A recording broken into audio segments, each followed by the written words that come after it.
Welcome to my channel Afreen ma'am. मैं आपकी दोस्त आफरीन। आज हम स्टार्ट करने जा रहे हैं क्लास 10 एसएससी बोर्ड का पहला जो चैप्टर है ग्रेविटेशन, उसके सॉल्व्ड एग्जांपल और अनसॉल्व्ड एग्जांपल मींस फिजिक्स की न्यूमेरिकल्स हम ना सॉल्व करने जा रहे हैं। मैं आप लोगों को बाद में थ्योरेटिकल दे दूंगी, लेकिन हम इसमें समझेंगे कि ना कि कैसे हम है ना तो उसको एकदम आसान तरीके से ना सॉल्व कर सकते हैं। जैसे फॉर एग्जाम्पल आप लोग क्या करते हैं, फॉर्मूला आप लोगों को पता रहता है, फॉर्मूले में है ना वैल्यूज डाल देते राइट, और आखिर में आकर है ना एक है ना ऐसे कॉम्प्लिकेटेड स्ट्रक्चर बन जाता है। जैसे फॉर एग्जांपल बहुत लॉन्ग डिवीजन बन जाता, ठीक है, नॉर्मल लॉन्ग डिवीजन दिया था हम सॉल्व भी कर लेंगे, लेकिन आखिर में है ना तो वहां पर क्या आ जाता है, डेसिमल आ जाता, जो कि सॉल्व करना है ना बहुत बहुत हार्ड हो जाता है। तो आप लोग क्या करते हैं, उसको लीव कर देते, छोड़ देते। इसकी वजह से आप लोग है ना फिजिक्स में आउट ऑफ मार्क नहीं ले सकते।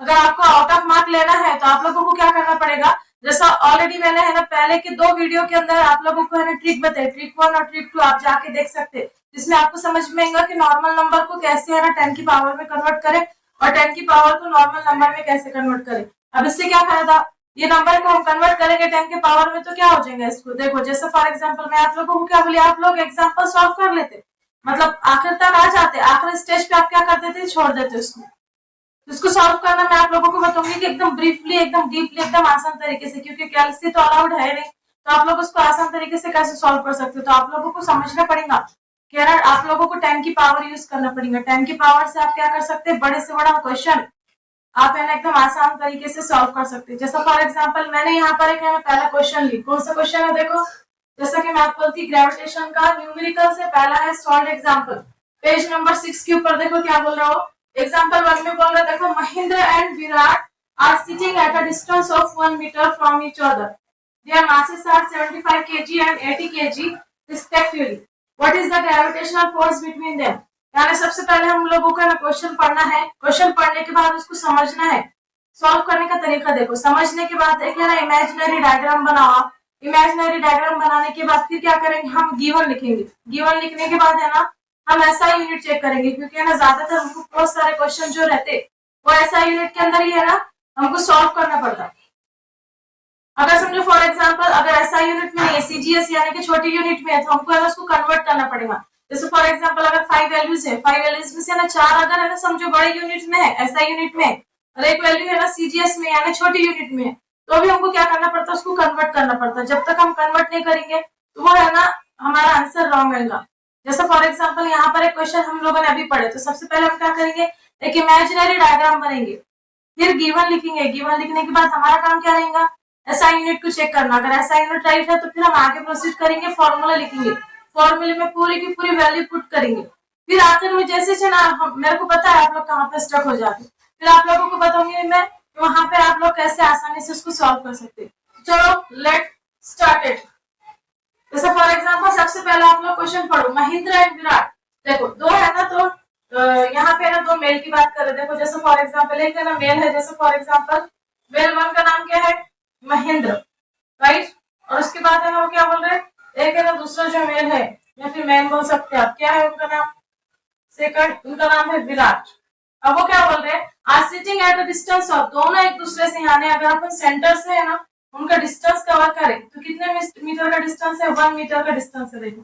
और उसके बाद क्या बोल रहे हैं, फ्रॉम ईच अदर, एक दूसरे से 1 मीटर के डिस्टेंस पे बैठे हुए हैं, और उनके मास यानी कि पहले किसका नाम लिया, देखो महेंद्र का नाम लिया तो महेंद्र का मास लेंगे 75 kg, महेंद्र का नाम लिया तो महेंद्र का नाम लेगा, दूसरा विराट का नाम लिया गया तो दूसरा जो मास लेगा वो किस करेगा, वो विराट करेगा। तो जैसे फॉर एग्जांपल महेंद्र का मास क्या बोल रहा हो, यानी कि मास 1 क्या बोल रहा है, देखो वो 75 kg बोल रहा हूँ, और उसके बाद है ना विराट का जो मास है वो कितना है, 80 kg। आप यहाँ पर ना विराट और महेंद्र नाम लिख सकते हैं या फिर M1 M2 भी लिख सकते हैं, क्योंकि हमारे फॉर्मूले के अंदर डायरेक्ट हम उसको पुट कर सकते हैं। उसके बाद क्या बोला, what is the gravitational force between them, यानी कि वो क्या कह की बात कर रहा हो, F की बात कर रहा है, देखो F ग्रेविटेशनल फोर्स कितना आएगा दोनों के बीच में वो बात कर रहा। और आप लोगों को अच्छे से पता है कि बीच में ना हमारे पास जो फॉर्मूला रहता, देखो फॉर्मूले के अंदर है ना कैपिटल G भी रहता, जिसकी वैल्यू ऑलरेडी है ना कांस्टेंट है जो दिए भी है, हम लोगों को ना ऑलरेडी मालूम है, आप लोगों को याद करना पड़ेगा वो वैल्यू कौन सी, 6.67 into 10⁻⁻11 newton into metre square पर केजी स्क्वायर, राइट। अब मैंने आप लोगों को क्या बोली है कि इमेजिनरी डायग्राम बना, हाँ बना ली, बनाने के बाद है ना आप लोग क्या करो, साथ साथ है ना गिवन भी है ना उसके बाद लिखना शुरू करो। जैसे मैं साथ साथ लिखना शुरू कर दी, मास 1 मिला मुझे, मास 2 मिला, राइट। जैसे फॉर एग्जांपल मास 1 यानी कि यहाँ पे आप लिख सकते हैं मास 1 कितना है इसका 75 kg। अब ये m2 यानी विराट का मास कितना है यहाँ पर 80 kg, है कि नहीं। दोनों के बीच में डिस्टेंस कितना है, डिस्टेंस 1 मीटर, तो आप यहाँ लिख सकते हैं distance is equal to 1 metre. उसके बाद देखो और क्या है, फोर्स, ग्रेविटेशनल फोर्स की बात कर रहा। तो हमारे पास एक है ना फॉर्मूला है, आप लोगों को पता है कौन सा ग्रेविटेशनल फोर्स का फॉर्मूला क्या है, universal formula F is equal to G, m1 भी लिख सकते हैं आप, m2 भी लिख सकते हैं, या फिर कैपिटल M और स्मॉल m भी लिख सकते हैं। जैसा कि मैंने यहाँ पर m1 m2 लिख, तो मैं यहाँ पर क्या करूंगी स्मॉल m1 इंटू m2 लूंगी। ये सब मल्टीप्लीकेशन है, राइट। डिवाइडेड बाय आप b स्क्वायर भी ले सकते हैं या फिर अदरवाइज आप r स्क्वायर भी ले सकते हैं। दोनों का मतलब सेम है, दोनों का मतलब क्या है, डिस्टेंस है, डिस्टेंस का स्क्वायर। ओके, फिर देखो हम लोगों ने क्या कर लिया, अभी आप लोगों ने वर्क करे क्या, जैसे फॉर एग्जांपल गिवन लिखी मैंने, गिवन के अंदर है ना आप लोग गौर करो, इसके अंदर हर एक चीज है ना ऐसा यूनिट के अंदर है। देखो केजी, उसके बाद 1 मीटर, ये भी ऐसा यूनिट में है, और न्यूटन इनटू मीटर स्क्वायर पर केजी स्क्वायर ये भी है ना, तो क्या है ऐसा यूनिट में। तो हमको कन्वर्ट करने की जरूरत है क्या, हमको कन्वर्ट करने की जरूरत नहीं, हम आगे है ना डायरेक्ट इसको वैल्यूज पुट करेंगे फॉर्मूले में।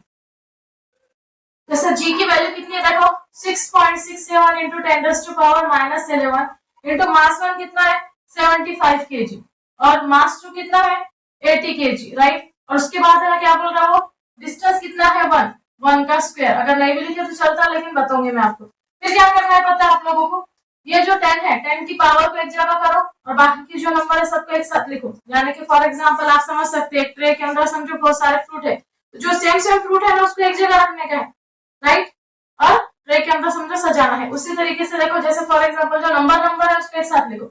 यहाँ पे है 6.67 इंटू 10 इंटू 75 इंटू 80 और 10 की पावर जो है -11 साइड में चलेगा।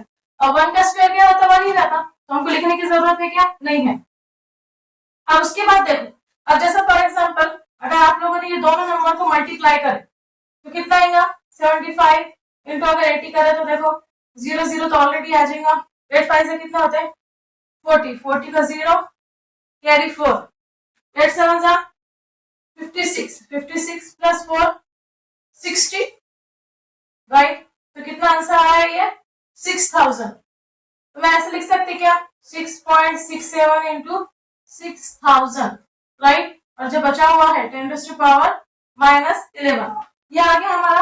अब उसके बाद क्या करना है देखो, जैसा फॉर एग्जांपल अब यहाँ पर आ गए तो फिर हमारी सबसे बड़ी प्रॉब्लम क्या आ जाती है डेसिमल। तो जैसे कि आप पहले की वीडियो में जाकर देख सकते हैं कि हमने कैसे नॉर्मल नंबर, ये नॉर्मल नंबर है, इसको हम कैसे है ना तो 10 की पावर में कन्वर्ट कर सकते हैं, आप देख सकते हैं। लेकिन मैं यहाँ पर भी आप लोगों को बताऊंगी इसको और सिंप्लीफाई कैसे कर सकते हैं। अब हमारा आगे का प्रोसीजर क्या है, ये नंबर को एकदम सिंप्लीफाई करना, कैसे करेंगे, नॉर्मल नंबर को 10 की पावर में कन्वर्ट करो। जैसे फॉर एग्जांपल मैं आप लोगों को बताई, यहाँ देखो 6.67 है, ये वो छोटा नंबर है। अब हमको क्या करना पड़ेगा, अगर इसको नॉर्मल नंबर में कन्वर्ट करना है तो हमको इसको है ना 667 में कन्वर्ट करना पड़ेगा, राइट।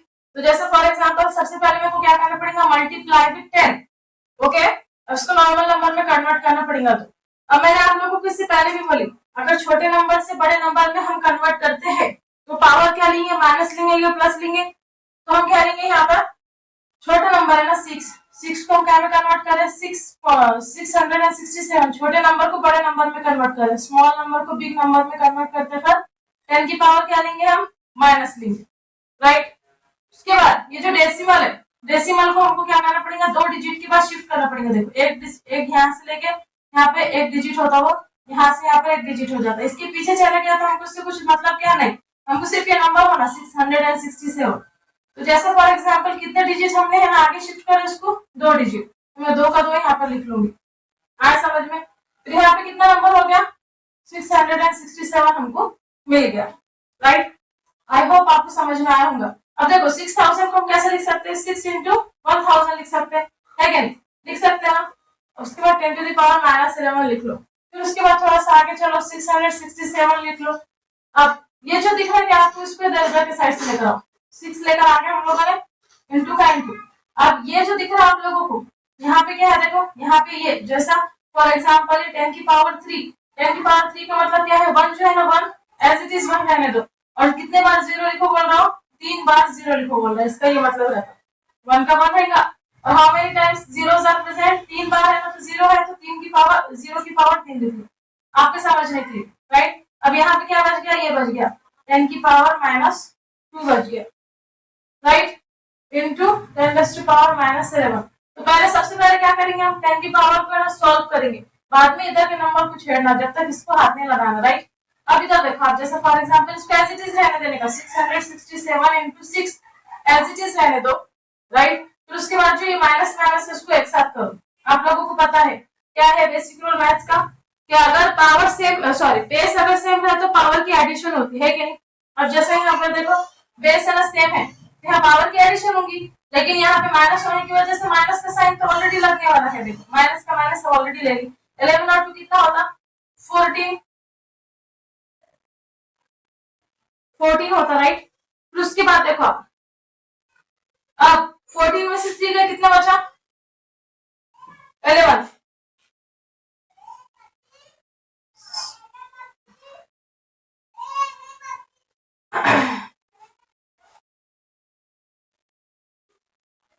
सॉरी यहाँ पे 14 नहीं है, यहाँ पर है ना -13 नहीं है, 11 + 2 कितना होता, -13 होता।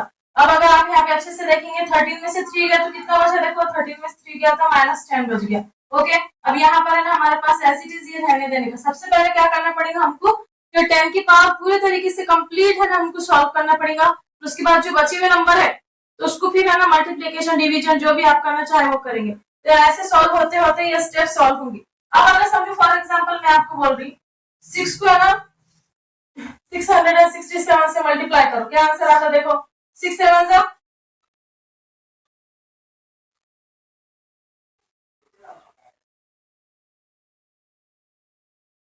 42, 42 का 2 कैरी 4, 6 6 जा 36, 36 में 4 ऐड करो तो कितना होता है 40, 40 का 0 कैरी 4, 6 6 जा 36, 36 में 4 ऐड करो तो 40, राइट। तो यहाँ पे देखो आप लोग कितना हो गया, 4002 हो गया। अब मैं ऐसा एक काम कर सकती है, जैसे मैंने आप लोगों को ऑलरेडी बोली कि जो एक नॉर्मल नंबर है था, लेकिन अगर हमको उसको स्टैंडर्ड फॉर्म में लिखे तो स्टैंडर्ड फॉर्म में कैसा लिखा जाता है मालूम, कि आपको एक डिजिट के बाद, एक नंबर के बाद है ना तो डेसिमल आना, एक नंबर के बाद आफ्टर में एक है ना तो क्या ना डेसिमल आना। जैसे देखो यहाँ पे 4002 है तो मेरे को उसको स्टैंडर्ड फॉर्म में लिखना पड़ेगा, क्योंकि लिखने का तरीका रहता हूँ। अगर आपने यहाँ पे ये भी डायरेक्ट आंसर लिख ले तो ये भी राइट है, लेकिन इसको स्टैंडर्ड फॉर्म में कैसे लिखना पड़ता है देखो, जैसे फॉर एग्जांपल मेरे को क्या करना पड़ेगा, 4 यानी एक डिजिट के बाद एक डेसिमल देना पड़ेगा। अब हम डायरेक्ट तो ले नहीं सकते डेसिमल, है कि नहीं, हमको उसको सबसे पहले क्या करना पड़ेगा, 10 की पावर में कन्वर्ट करना पड़ेगा। हम कैसे कर सकते देखो, जैसे 10 को मैं ऐसे लिख सकती हूँ, मेरे ख्याल कितने डिजिट के पहले है ना डेसिमल लगाए गए, यहाँ से देखो 1 2 3, 3 डिजिट से पहले डेसिमल होना मेरे को, तो मैं एक काम कर सकती कि इसको थोड़ा सा रीअरेंज कर सकती क्या, जैसे फॉर एग्जाम्पल अगर मैं आपको बोलूँ 10 की पावर -3 इंटू 10 की पावर -7, अगर मैं बोली आपको, आप प्रैक्टिस कर लेंगे ना तो आप लोगों को आ जाएंगे ये चीजें। देखो जैसे फॉर एग्जांपल देखो माइनस माइनस का माइनस आ जाएगा, 7 और +3 कितना होता है 10 हो जाएगा। तो मैंने क्या करी 10 में से है ना 3 निकाल ली तो 7 बच गया यहाँ पे, राइट। अभी 10 टू द पावर -3 है तो हमको क्या करने का है, ये 10 की पावर हटा देने का। तो कैसे हटेंगे, ये माइनस का मतलब क्या है, बिफोर यानी कि पहले लो, डिजिट से पहले क्या लेना है हमको, डेसिमल लेना है। और कितने डिजिट पहले लेना है, 3 डिजिट पहले लेना है। तो मैं क्या करूंगी 2 0 0 पॉइंट ले ली, क्या मैंने माइनस का मतलब पहले लो ले ली मैंने, 3 मतलब 3 डिजिट पहले ले ली, राइट। तो ये जो 10 है ना ये गायब हो जाएगा ना, तो आप लोग गलती क्या करेंगे, ये भी लिखेंगे फिर डेसिमल भी देंगे ना, तो आपको पूरा आंसर है ना रॉन्ग बचेगा। और ये आपको कैसे समझ में आएगा, ज्यादा से ज्यादा प्रैक्टिस करने से समझ में आएगा। अब यहाँ पे हमने इसके बदले है ना क्या कर लिया, यहाँ पे डेसिमल डाल दिए, फिर ये 10 हट जाएगा। अभी बचा क्या, 10 की पावर -7 बच गया। अभी कई की पावर है तो लास्ट में हम क्या करेंगे, लास्ट में हमको याद नहीं रहता क्या मैंने ऐसा यूनिट देना भूल जाते, तो फिर आखिर में हम क्या करेंगे, हमने जो भी है ना समझो नंबर के मतलब जो भी हमने फिजिकल क्वांटिटी निकाले वो से निकाले, यहाँ पे फोर्स निकाले, तो फोर्स पे क्या में काउंट करते हैं, न्यूटन में, तो हम न्यूटन का न्यूटन लिख लेंगे। तो ये देखो आपको अगर 3 मार्क के लिए आया, 2 मार्क के लिए आया तो अब ऐसे सॉल्व करेंगे। तो आप है ना ऐसे क्वेश्चन सॉल्व करेंगे ना तो इंशाल्लाह आप लोग है ना कभी भी है ना तो फिजिक्स के मैथमेटिकल के क्वेश्चन यानी न्यूमेरिकल के क्वेश्चन कभी भी है ना बगैर सॉल्व करे नहीं होंगे, क्योंकि आप लोग यहाँ तक तो सॉल्व कर लेते, पर जब है ना मल्टीप्लीकेशन और डिवीजन की बात आती ना उस टाइम पे आप उसको छोड़ देते। लेकिन अगर आप मेरा ट्रिक के साथ सॉल्व करेंगे ना तो आपको पूरा का पूरा A to Z है ना क्वेश्चन आंसर, आपका आंसर है ना पूरा करेक्ट है, देखो राइट। तो फिर अगर आपको है ना तो ऐसे ही हमारे है ना चीजें पसंद आ रही होंगी तो प्लीज मेरे चैनल आफरीन मैम को है ना सब्सक्राइब करें, लाइक करें, शेयर करें, इससे हमको मोटिवेशन मिलता। और कमेंट के अंदर है ना आपको जो भी टॉपिक से रिलेटेड इन्फॉर्मेशन चाहिए प्लीज कमेंट सेक्शन के अंदर बोलिए और प्लीज लाइक कीजिए। Thank you for watching.